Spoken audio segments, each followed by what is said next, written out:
चलिए ये देखिए 5 नंबर प्रश्न, और इसमें बोला है 1/17 यानी 1 को 17 से भाग करेंगे के दशमलव प्रसार में अंकों की पुनरावृत्ति खंड में अंकों की अधिकतम संख्या क्या हो सकती है। अपने उत्तर की जांच करने के लिए विभाजन क्रिया कीजिए। बिना विभाजन के कैसे पता चलेगा। तो चलिए देखिए, इसको विभाजन आप खुद भी कर सकते हैं, नहीं तो आप यहाँ पे देख लीजिए, ठीक है। चलिए यहाँ देखिए, आपको इस प्रकार नोटबुक में लिख देना है, पुनरावृत्ति खंड में अंकों की अधिकतम संख्या 16 हो सकती है। और ये 16 कैसे आया, तो इसका भाग आपको देखना पड़ेगा या खुद भाग करना पड़ेगा। तो आप खुद भाग कीजिएगा तो ज़्यादा अच्छा रहेगा। वैसे मैं आपको दिखा दे रहा हूँ, देखिए। तो इस प्रकार से देखिए काफ़ी बड़ा सा भाग गया है और यही होगा उत्तर। आप गिनिएगा तो 16 पे रिपीट हो रहा है ये, तो इस तरह से आपको भाग कर देना है, ठीक है। आप चलिए अगले प्रश्न पे चलते हैं। 6 नंबर प्रश्न को ध्यान से सुनिए। P/Q के रूप में परिमेय संख्या के अनेक उदाहरण लीजिए, ले सकते हैं। जहां P और Q पूर्णांक होते हैं तो होते ही, तो वही डालिएगा, Q की जगह पे 0 नहीं डालिएगा, ठीक है।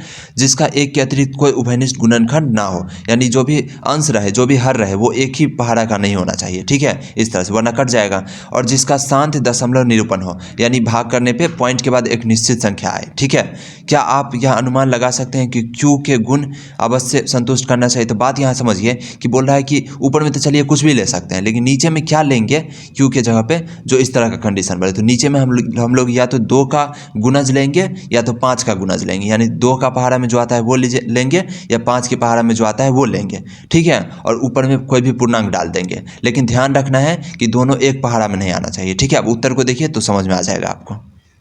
अब देखिए उत्तर को ध्यान से देखिए। 9/2 में 9 के पहाड़ा में 2 नहीं आता है, 2 के पहाड़ा में 9 नहीं आता है। इसी तरह से 7/4 को देखिए, 7 के पहाड़ा में 4 नहीं आता है, 4 के पहाड़ा में 7 नहीं आता, और इसी तरह से सारा है। और नीचे में देखिए, नीचे में या तो 2 है या तो 4 है, यानी 2 का मल्टीपल यानी 2 का गुणज, या तो 5 है या 10 है, यानी 5 का गुणज। तो वही बात नीचे में लिखा हुआ है कि शांत तभी होगा जब हर या तो 2 का गुणज रहे या तो 5 का गुणज रहे। तो वही बात नीचे में लिखा हुआ है, ठीक है। तो उम्मीद है आप इसे समझ गए होंगे। ध्यान दीजिए अगला, ऐसी 3 संख्याएं लिखिए जिसका दशमलव प्रसार अनवसानी आवर्ती हो। तो यहाँ ध्यान दीजिए, यहाँ अशांत अनवसानी आवर्ती नहीं पूछ रहा है, बोला है यह है अनवसानी आवर्ती, और दोनों में फ़र्क होता है, ठीक है। अनवसानी आवर्ती का मतलब होता है कि वो रिपीट तो होगा लेकिन निश्चित संख्या नहीं। जितना रूट वाला होता है ना, जैसे √2, √3, √7, √4 आप नहीं लिख दीजिए, क्योंकि ये इसका निकल जाएगा वर्गमूल 2। तो ये तो अपरिमेय संख्या है ही नहीं, तो इसका नहीं हो सकता, अपरिमेय संख्या रहेगा, ठीक है। तो अनवसानी आवर्ती का ये सब उदाहरण। तो इस तरह से आप लिख सकते हैं बहुत सारे, जैसे √11 भी लिख सकते हैं। इसका जो दशमलव प्रसार होगा ना, वो अनवसानी आवर्ती होगा, यानी पॉइंट के बाद कोई निश्चित संख्या रिपीट नहीं करेगा। चलिए यहाँ इस प्रकार से आपको हल लिख देना है। सभी अपरिमेय संख्याएं अनवसानी आवर्ती दशमलव प्रसार देती है। तो इस तरह से कोई भी लिख दीजिए, √2, √3, √5, क्योंकि 3 बोला है तो 3 लिख दिए, 10 बोलता है तो 10 लिख देते हैं, ठीक है, कोई दिक्कत नहीं है इसमें।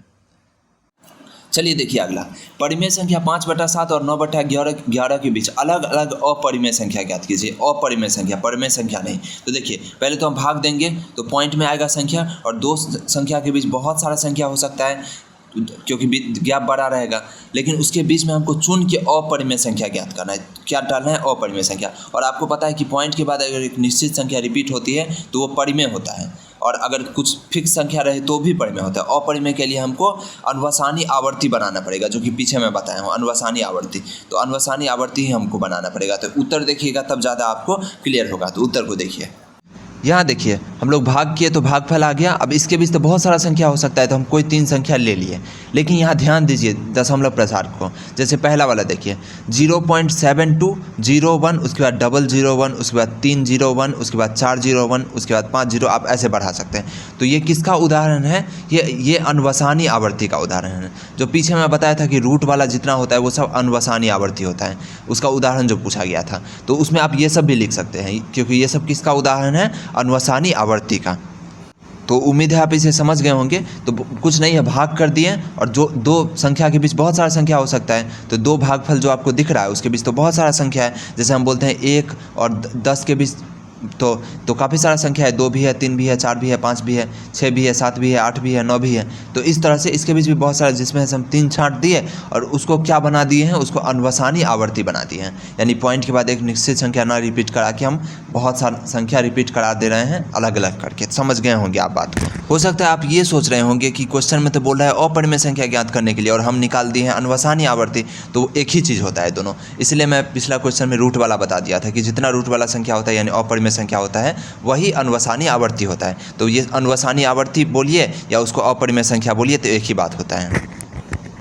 अगला जो आखिरी प्रश्न है उसमें सीधा परिमेय और अपरिमेय में छांटना है। तो चलिए उत्तर देखते हैं इसका 9वां का उत्तर देख लीजिए। बस एक ही बात याद रखिए कि पॉइंट के बाद निश्चित संख्या रिपीट होगा बार बार तो वो परिमेय होगा, और रिपीट पॉइंट के बाद कुछ भी हो जा रहा है, चेंज हो रहा है, तो वो अपरिमेय होगा। अब बाकी उत्तर आप समझ ही चुके हैं। जैसे पहला का √23 नहीं निकलेगा, इसका परफेक्ट तो अपरिमेय।